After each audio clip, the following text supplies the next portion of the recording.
Content over everything. Hey, what's happening? You all right? Good to see you. Yeah.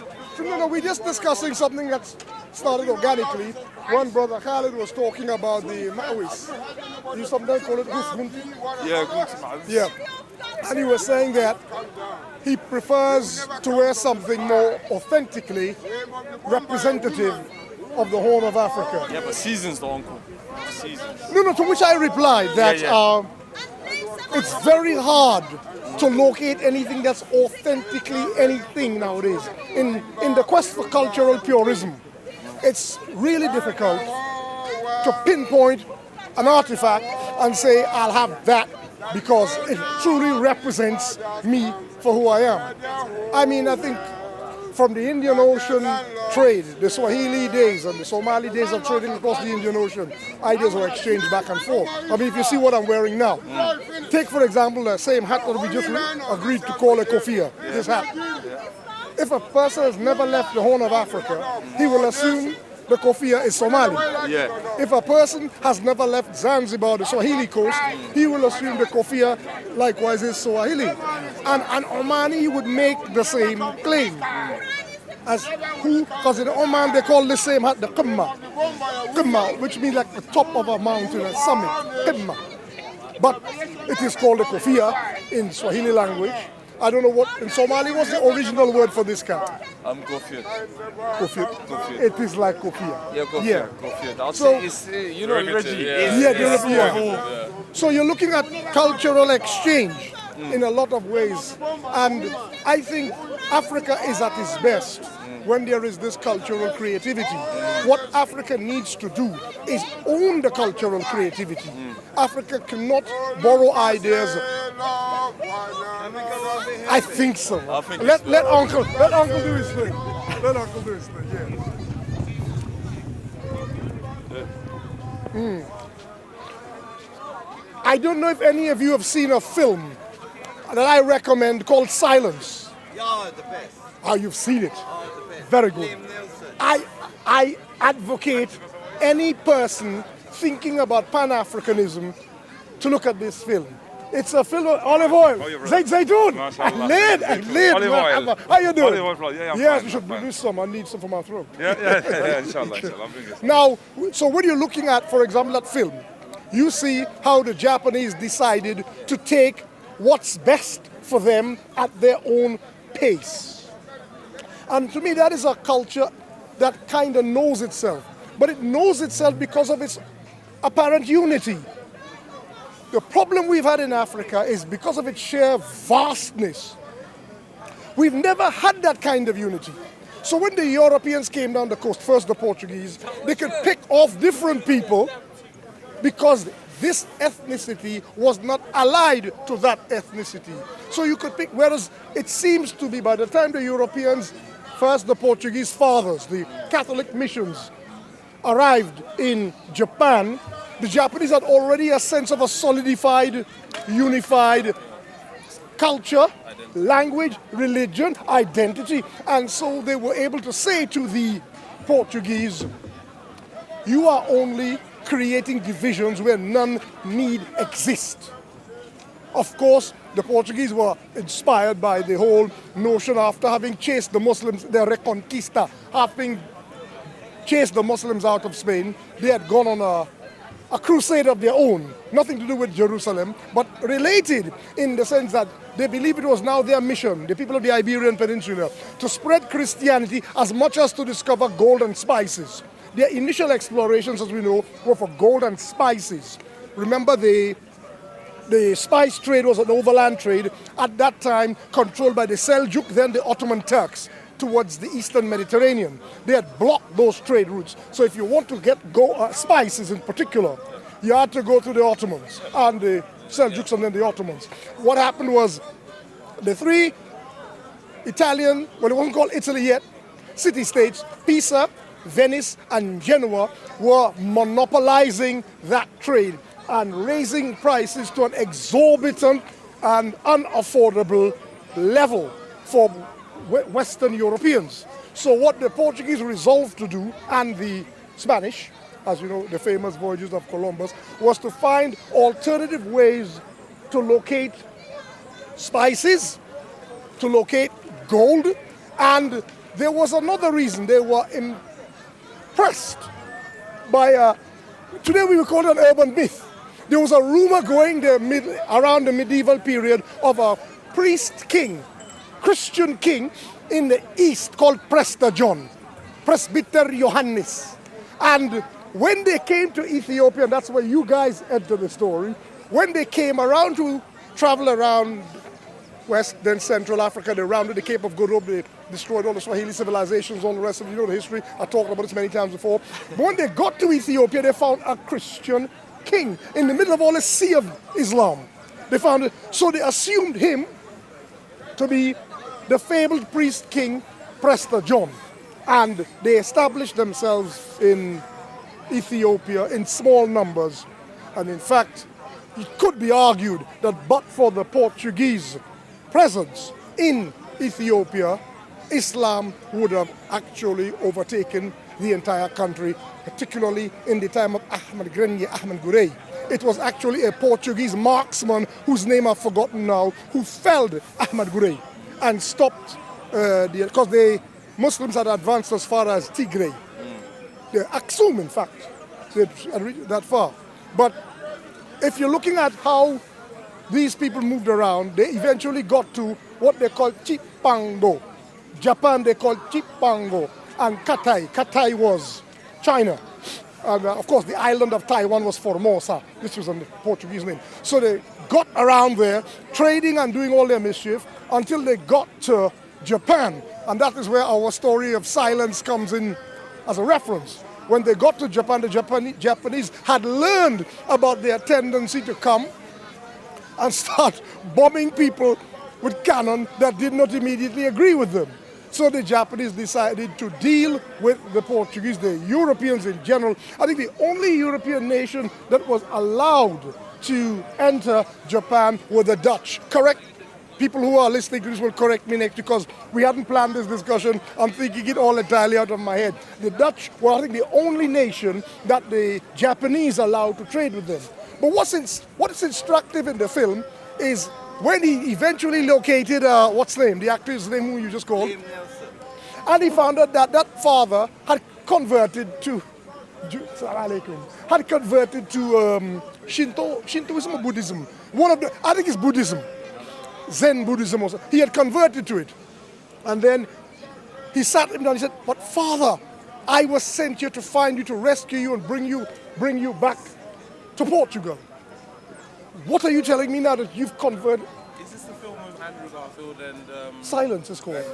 Adam Driver? Who are the actors? The monks and priests who got through.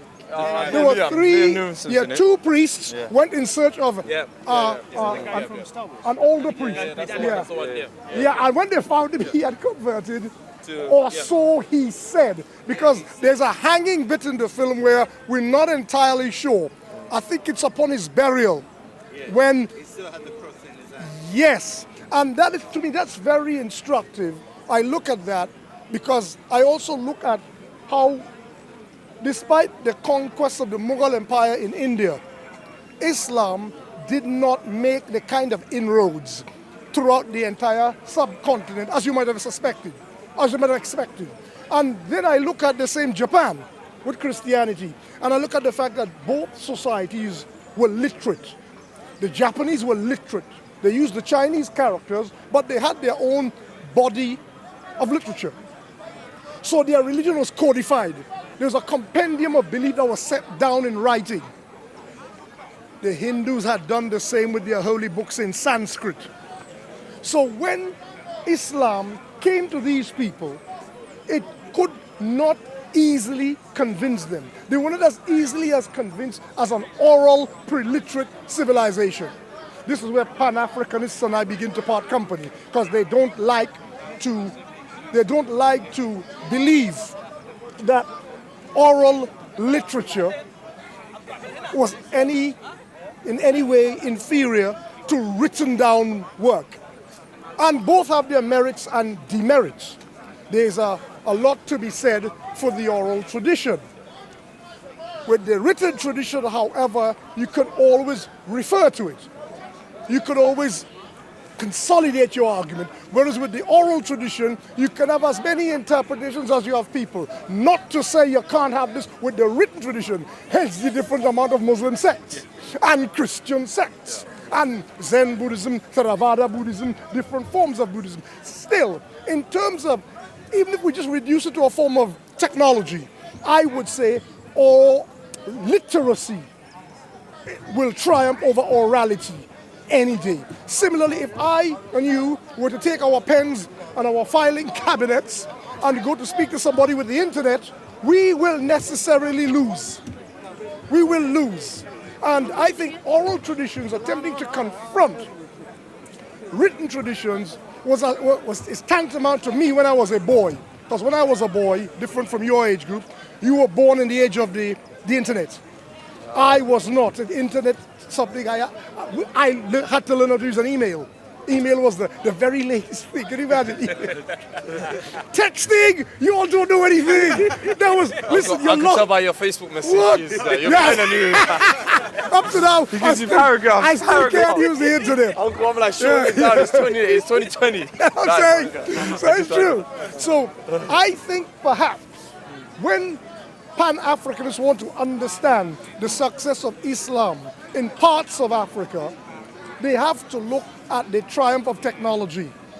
Just like I said the other day, when Muslims bemoan their disadvantage, they like to blame the Battle of Lepanto in 1571, when they fought Christians in the Mediterranean and lost.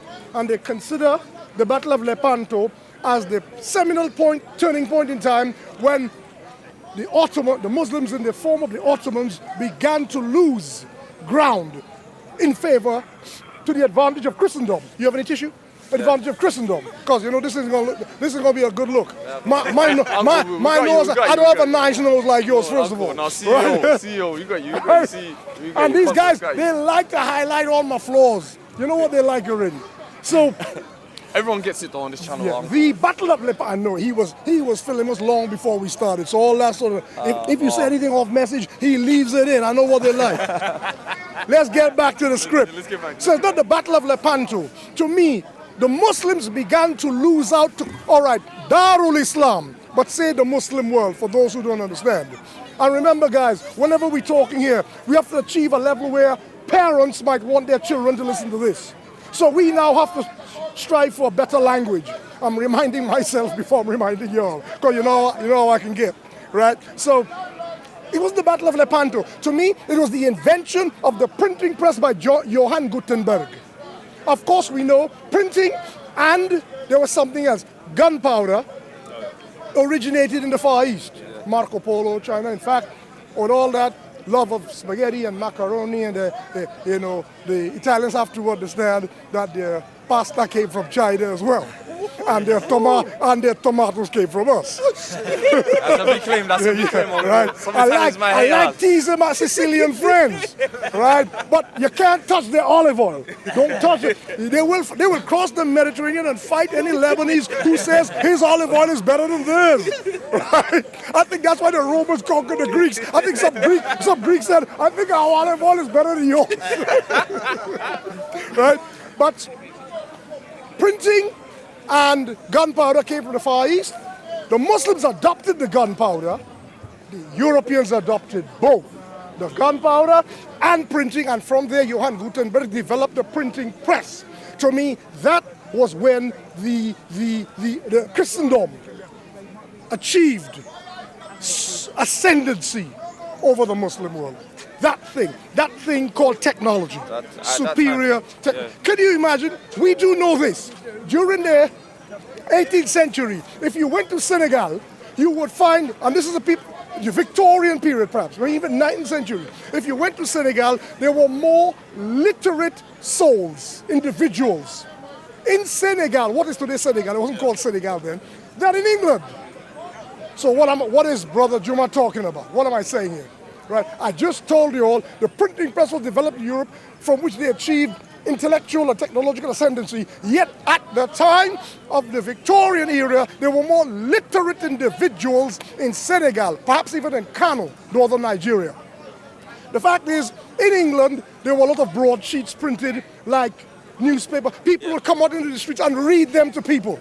And you'd have discussions about the most current events, the latest exploration, the latest technological discoveries would be discussed. So if the people couldn't read and write, London was a hive of intellectual people coming to places like this with broadsheets where other people unable to read and write were able to profit and benefit from such discussions. We weren't having those. Our discussions in Senegal, among the Wolof, because I can't say Senegal because the idea of Senegal, was mostly about tafsir and hadith. It was mostly discussions. Remember, gone were the days of great Timbuktu. Timbuktu was destroyed by the Moors in 1591. Timbuktu was the place where you would have had that level of discussion. Jenne was a place where you would have had that level of discussion. But unfortunately, in 1591, the Moroccans, eager for gold and eager for... There was a deal that the Sultan of Morocco, and I think it's Mansour was his name, he tried to create a relationship with Queen Elizabeth I. And that relationship was rejected. A hint of that relationship finds its echoes in Shakespeare's play, The Merchant of Venice. If you read The Merchant of Venice, Portia had 3 suitors. The first of her suitors was the Prince of Morocco, and he chooses the gold casket for which he was rejected, and Shakespeare actually uses these words, "Sirrah, let him go, let all of his complexion choose me so." Complexion, you see what I'm saying? I'll leave that there for people to think what Shakespeare could have meant by that. Of course, Shakespeare, quick sidebar, in the same play, Shakespeare uses these terms interchangeably. Moor and Negro. One guy apparently was fooling around with one of the entourage of the Prince of Morocco, and he was chastised for it by one of his friends who said, "I will answer that by your getting up of the Negro's belly. The Moor is with child by you, Lancelot." And I always found it intriguing because it's perhaps the only place I have seen where the word and Moor and Negro being used interchangeably like that. Othello as well. In Othello, they use the word Moor and Negro interchangeably. Interesting, yeah. I didn't study Othello at I school. believe the term when they're describing the relationship between Desdemona and Othello is that they describe him as more fair than he is Moor, and basically it's trying to describe the difference in complexion, I guess, because Othello was a dark gentleman and, Right. and the thing was Yes. Yeah. That's the I guess the interconnection between the complexion and Right. the Moors as well. Yes. Yeah. I say this because I know there's a lot of talk about the Moors of Spain from 711 till 1498, 1492, being, I'm going to use this in inverted commas, being Negroid. Yeah. And I challenge that a bit. And people don't like, this is a sidebar to what we discussed. I'll get back to the point. You must always fetch me back. I tend to do this, you know. But what I'm trying to say about this quick point on Moor and Negro is that, in my opinion, the Moors became, look at me again, I'm not using this term pejoratively, kind of trying to use it descriptively. The Somalis like to use the word Bantu for the word I'm using, which is Negro or Negroid. But what I mean is, Sub-Saharan, if I say Sub-Saharan African, I'm also including his people and Ethiopians. So it becomes problematic. So let me just use this word quickly and say, to me, when the Almoravids, Al-Murabitun, and the Al-Muwahhidun, the Almohads, in the 10th and the 11th centuries, it re-invaded or invaded Spain again, because they were like Moors too. They brought a lot of African black sub-Saharan cavalry from the kingdom of Tukulor, the Fulani people called Tukulor, which is on the banks of the Senegal River. A lot of their cavalry came. And to me, that is when, to me, you start hearing the term Blackamoor. Yeah. Not just Moor, but also the Blackamoors. And to me, I think, this is my personal opinion on this historical period from the whole of 711 to 1492. I don't think the early period before the 10th century, the Moors were like that much Negroid. Yeah. It's when the Senegalese contingent, the Tukulor contingent, came in with their cavalry and their army joining the ranks of the Murabitun, who are from southern Mauritania, and joining the ranks of the Al-Muwahidun under Ibn Tumart.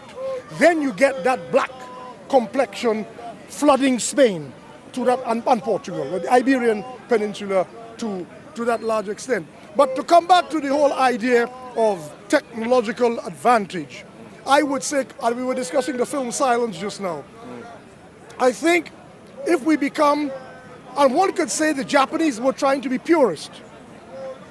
In a sense, yes, but in a sense what the Japanese would also do is take pieces of foreign culture at a pace and in a volume that they could assimilate. They could properly assimilate it and then re-project it as purely Japanese. So they wouldn't have a sense of always wanting to be someone, because their people would have a notion, but this is ours.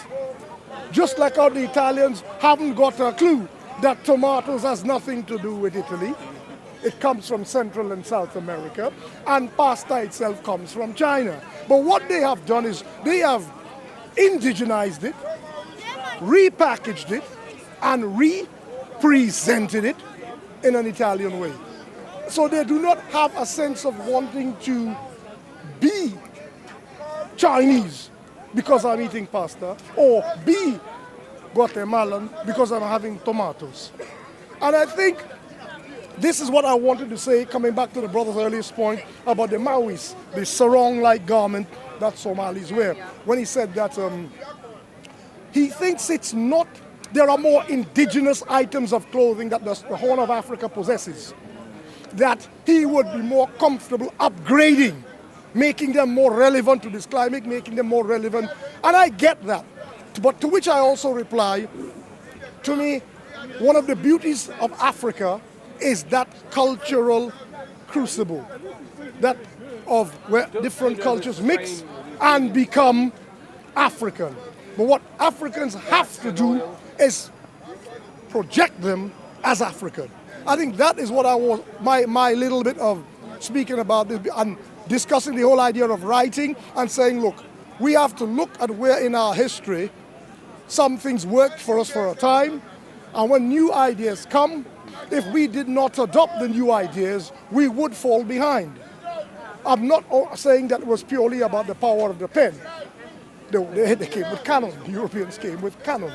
But I also want to be controversial and look at the Arab relationship to Africa.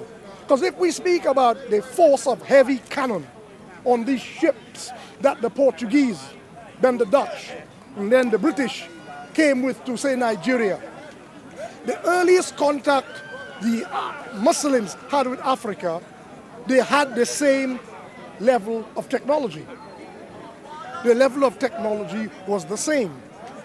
And that is why I say, when people try to make a moral equivalence between Arab invasion and European invasion, I say, well, first of all, let us unpack what we mean by invasion.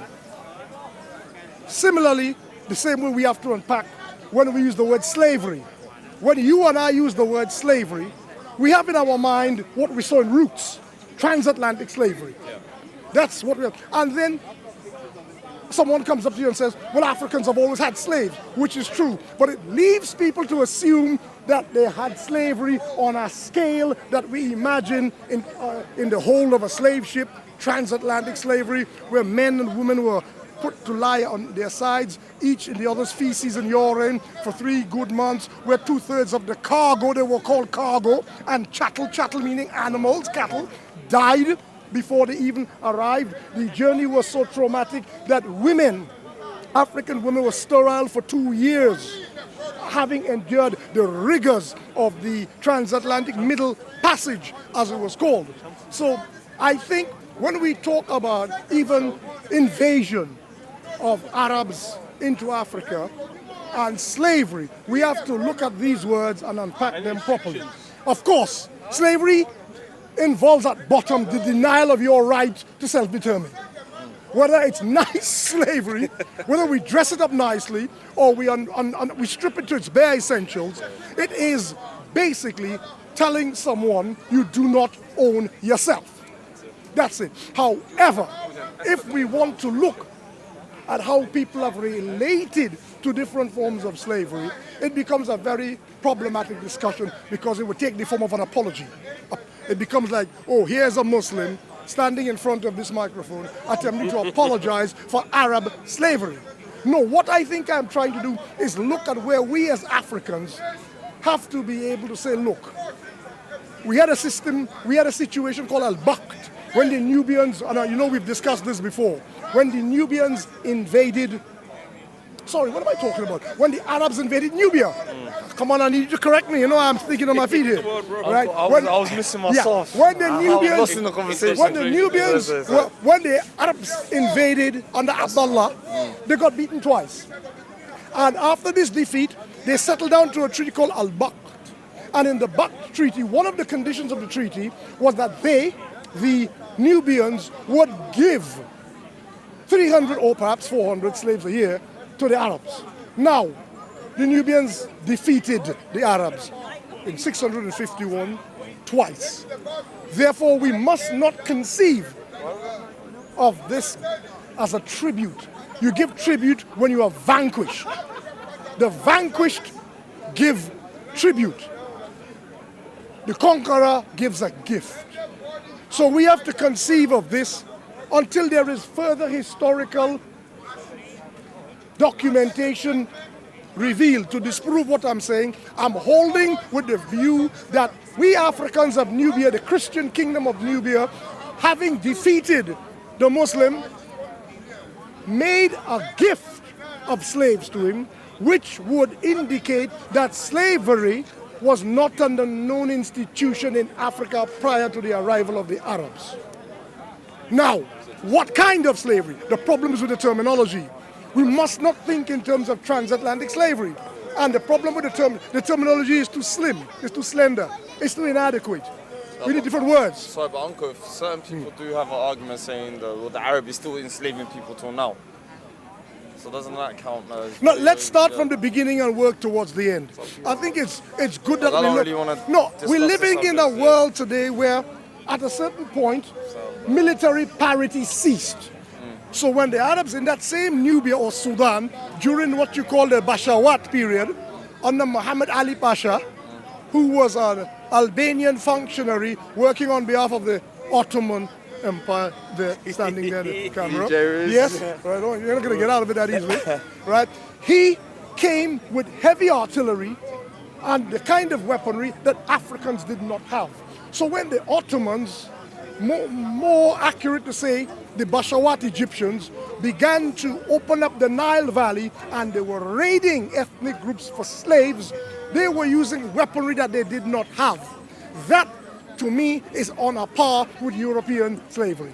But when Africans have met and encountered, clashed with the Nubians, when they clash with the Nubians, and each has a sword and a spear and a quiver full of arrows and a bow. To me, it's military parity. And in that case, the Nubians defeated them twice. Later on in history, you hear about the Zanj uprising, Basra.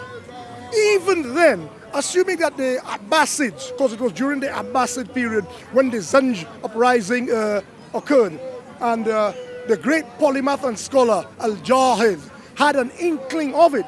The great black Iraq, well, it was not called Iraq then, but he's an African living in the Abbasid Caliphate. A great literary scholar who lived to his 90s. In fact, they said he only died because his library fell on him. He had so many books. He was a great, and he wrote saying there is racism in the Abbasid Empire. He spoke about it. He made clear references to, in a book called فخر البيضان على فخر السودان على البيضان, the boast of the blacks over the whites. And in that book he was saying, here you have, you know, like how the African Americans are the blacker the berry, the sweeter the juice. He was basically saying that in this book. And you ask yourself, why would a writer need to say that? Because there was obvious racism against black people during that time in the Abbasid Caliphate.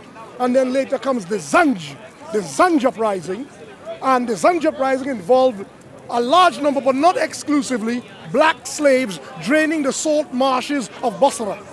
They're draining these salt marshes, the work is too hard, they revolt. I think for 14 years they controlled a large chunk of the region, and it's said that they sent heads, cut off heads, and they sent them down the river, the Tigris and the Euphrates River, for 14 good years. Now, these people were captured from East Africa, but they had the same weapons as the Abbasids or whomsoever captured them.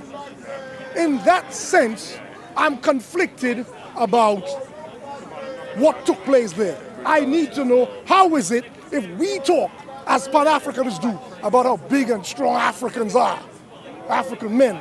I like to make this controversial because it is.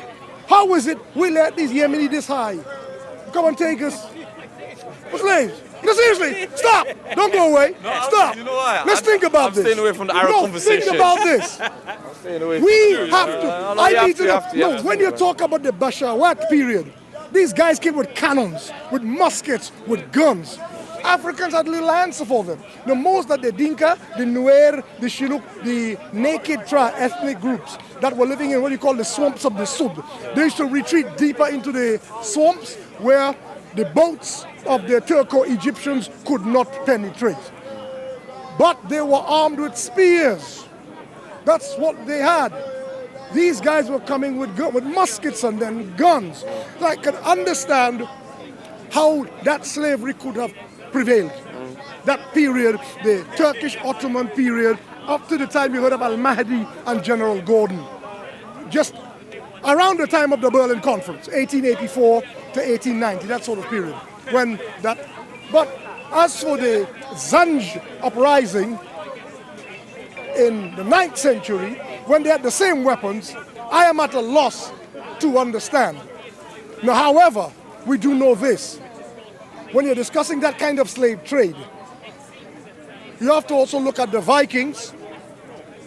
The Viking like the great Rurik, the Viking, the Rus.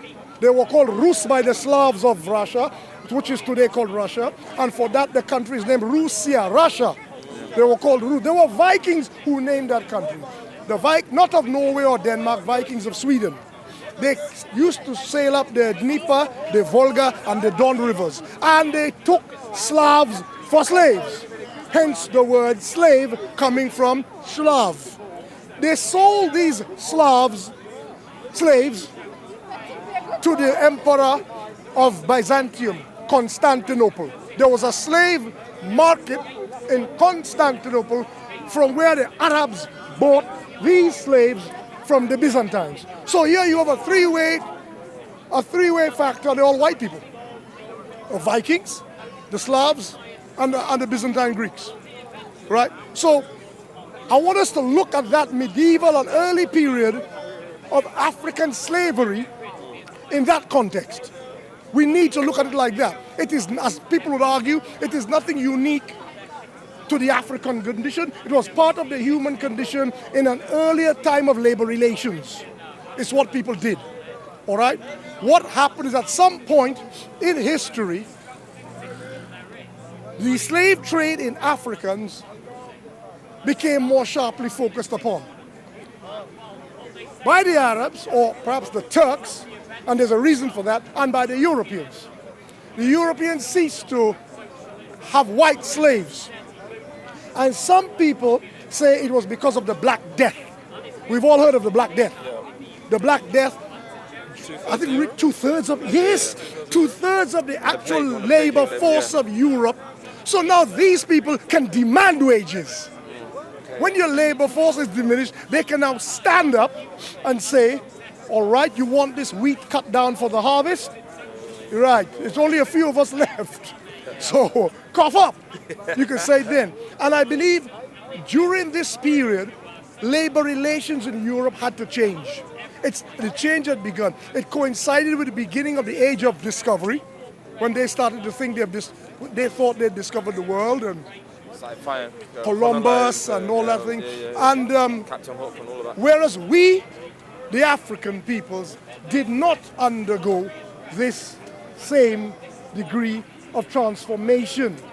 You see, I will also look one quick point before I go further and talk about, yes, I've been mentioning the film Silence and the difficulty that the Christian fathers of Portugal had with converting the Japanese. Similarly, I spoke about India and the difficulty the Mughal Empire had with extending Islam to the southernmost part of India. The Hinduism, as understood by the Indians at the time, and Shintoism, as understood by the Japanese, was written down, was codified. It could be, you could present an argument against Islam in that manner. And I was saying that where pre-literate Africa seemed to fold is where, confronted with the convenience of a superior technology like writing, they took the technology and the religion and they became Muslim. Specifically, West Africa, forming empires like Mali, Songhai, Kanem Borno, and there are many more. However, there is an example to support my contention about literacy in Africa. I mentioned it the other day, Ethiopia. Ethiopia is a curious case where his people and others come into the discussion now. Next door neighbors, man. Yes, Come on, man. you must face Somali, your fears. Somalia, come on, say it. Face your fears. I don't Face your want to fears. be known as Come, I know face my Ethiopian come, face your fears. You're labeling me something uncool. You know, I love to listen to you. In Ethiopia, Next door neighbors, they had a form of writing which they use to this day. It is, for people who do not know, derived from the Ge'ez script. The Ge'ez script itself is derived from South Arabian form called Sabaean, if you want to call it that. It's a form of a South Arabian script. In fact, many of the people that we refer to as Abyssinians in medieval history, we say Ethiopian today, when you say Ethiopian, you're including everyone in the state of Ethiopia, even people in the Ogaden. But I'm not Ogaden again. You're labeling me. I don't want to be on the slap, by the way. When you are talking about... No, we have to make it a little light. People get a little bored. We got to make it a little light. Come on. We got to break it down for them. Yeah, we got to break it down. Spice. Now, South Arabians, the people we call Abyssinian in the past, are the Semitic-speaking peoples whose origins lie in South Arabia. In fact, you often hear people calling Ethiopians Habesha. Habesha, yeah? The word Habesha comes from a word in South Yemen. There was an entire tribe, Kabila, called Habashat, who migrated, I wouldn't say en masse, but in small numbers gradually, leaving South Yemen, where it was dry, hot. The Ma'rib Dam had been destroyed. There was no water anymore. The civilization had kind of collapsed. And they started moving into the high mountains of Ethiopia. This Habashat tribe, not just the Habashat, but it's like how you have Caribbeans coming to England. The predominant island was Jamaica. So even though I'm from Trinidad, people will say the Jamaicans came. Do you see? So I think it wasn't just the Habashat who came from South Arabia. There are many other smaller, maybe less prominent, but the one we remember is remembered by its name today as we call Ethiopians, Habasha. You see, well, when they came, they had a form of writing. And that form of writing was modeled on the Semitic form, writing from right to left, like Arabic and Hebrew. However, what happened to the descendant of Sabaean in Ethiopia, Ge'ez started being written from left to right, as we read English and write English today, and they started doing another thing. They indigenized the script in a way where in Semitic languages you leave the vowel, the small vowel sounds, kasra, damma, fatha, hanging. In the Ge'ez script, you attach the vocalization to the consonants. So what you have here in Ethiopia is an Africanization, a localization, an indigenization of something that had originally come from Southern Arabia. And they have owned it, and they have said this is theirs. They've written an extensive body of literature in this script and in the languages that derive from this script, most notably in the time of Kasahailu in Amharic. The first time the one that is most commonly known today, Amharic Amarinya, it was made so mostly during the time of Kesa Hailu, who was a commoner. He was not a Solomonid, but he seized the Ethiopian throne by force, and he became known upon his accession as Emperor Tewodros II. And after his time, you had Yohannes from Tigray, but then after Yohannes from Tigray, you had Menelik, who was a Shoa, but an Amharized Shoa. He was from the province of Shoa in Ethiopia, but he was Amharized. So he continued where Kesahailu left off, spreading the Amharic language to make it almost an official language of the empire. So what I'm trying to look at here is how the Ethiopians had a knowledge of literature and writing and reading and study, so that when in their clashes with Islam, it was very difficult for Muslims to conquer them, in the same way it was difficult in India, and the same way the Christian fathers had trouble in Japan. It is that power of writing down your history, no less a text than a book they call the Kebra Nagast, a book in which they appear to trace their origins from King Solomon of the ancient kingdom of Israel, and Makda Bilqis, the queen of Saba or Sheba. Of course, the South Arabians would say she came from South Arabia, Saba, Sheba, which we know there, of course, we know there was a civilization there. Of the Abyssinians would say she came from Assab, which is a city on the coast of what is today Eritrea. And she was a queen on that side of the Red Sea. Others strike a compromise and say she was a queen of an empire on both sides of the Red Sea. I don't like to get into the discussion too much because, in my opinion, it's what you call myth history.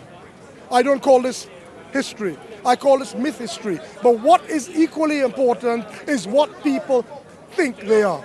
It is not enough for me to tell people I do not think this is who they say they are. Because at the end of it, it's a triumph of feelings over facts. If being descended from King Solomon makes Ethiopians think of themselves as a nation set apart in history, we are the new Zion, we are the new Israel, then it seems to have worked for them when they were fighting your people, because they ended up beating you all. By help, they had help, but they had help. They had a lot of Portuguese. Of course they had it. I just want to make it a little funny now. Because when you look at the situation, you're looking at the Ethiopians with this book. And in this book, there's a story, Queen of Sheba, son, Menelik, going to see his father, King Solomon, wanting to bring back elders to teach monotheism in the form of perhaps Mosaism. It wasn't called Judaism yet, I guess. Back to Ethiopia, Abyssinia. He said, according to the book, when they fled, the priests, sons of each of the 12 tribes, they carried the tabot, the tablets containing the 10 commandments. And when this was discovered, and Solomon's cohorts set off in hot pursuit, it was as if they were mired to the ground, whereas the fleeing contingent with Menelik his son were lifted up as if borne on the wings of angels. So what they believed since then, that a light disappeared over Israel, that there was a light that shone over which disappeared, and that light had begun to shine over the highlands, Aksum, Ethiopia. And so what they believe, all of this is written in the Kebar Nagast, I didn't make it up, somebody else made it up, right? They began to believe that they were now the new seat, because they have the holy tablets of Moses. They are now the true seat of monotheism and later Christianity. So there, look at, what I'm trying to point out is how strong of self-belief can motivate a people to repel outsiders. That's what I'm trying to point out. I'm not here to talk about the merits or demerits of Christianity or Islam. I'm here to talk about how the technology... catch the rest of this Righto, crack on. Awesome. Yes, sir. No problem.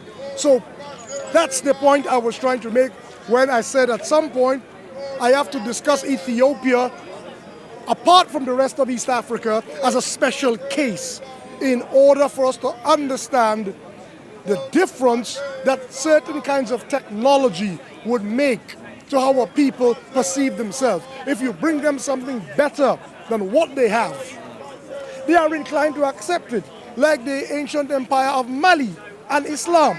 They were, from their predecessor, the ancient empire of Ghana, trading with the Mediterranean.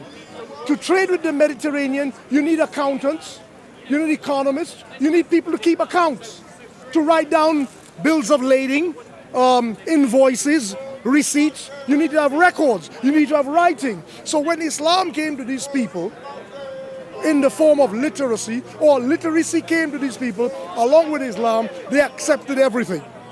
In Ethiopia, the difference is, in my opinion, when they came, they were hard pushed to show the Ethiopians they had they were bringing them something better than they already had. And that is what I want to land with on that point and say that when we're discussing from our beginning of our discussion, I'll bring it full circle, we were discussing the sarong, the Macawiis, Kusgunti, the lungi maybe, I don't know if you're from India, Pakistan, lungi, you know the word lungi? When we were discussing this garment, that's how our discussion started, very organically. And he was saying that the cultural, it's too spreadly thin across too many other nations for him to own it as a real Horn of Africa item of culture. To which I was replying that people will culturally exchange what is advantageous for them to take. And the most important thing that Africans have to learn to do is, like the Japanese did in the film Silence, we need to know when to tell outsiders, stop. And we need to know how much to assimilate, in what quantities, at what pace, and most of all, we have to repurpose it to suit our respective environments on the continent of Africa. Thank you all very much for your kind attention. Assalamu alaikum wa rahmatullahi ta'ala wa barakatuh. Is there anything you want to add? No, Uncle. Well, thank you for the lesson. Much appreciated. Okay. Assalamu alaikum. Salam. Come take over everything from your belly. Come, man, say it straight. Man, don't listen to BBC. Man, don't listen to ITV. We are the first people Listen. to vote against extremists, Man, don't listen to vote against Bin Laden. Man, don't listen to You know, ITV. Sheikh bin Baz, he made the fatwa. Sheikh bin Baz, one of the Saudi scholars, one of the A'immah, one of the Muslim leaders, that he died, may Allah have mercy upon him, said that Bin Laden, and he mentioned the Mas'ari. Who's the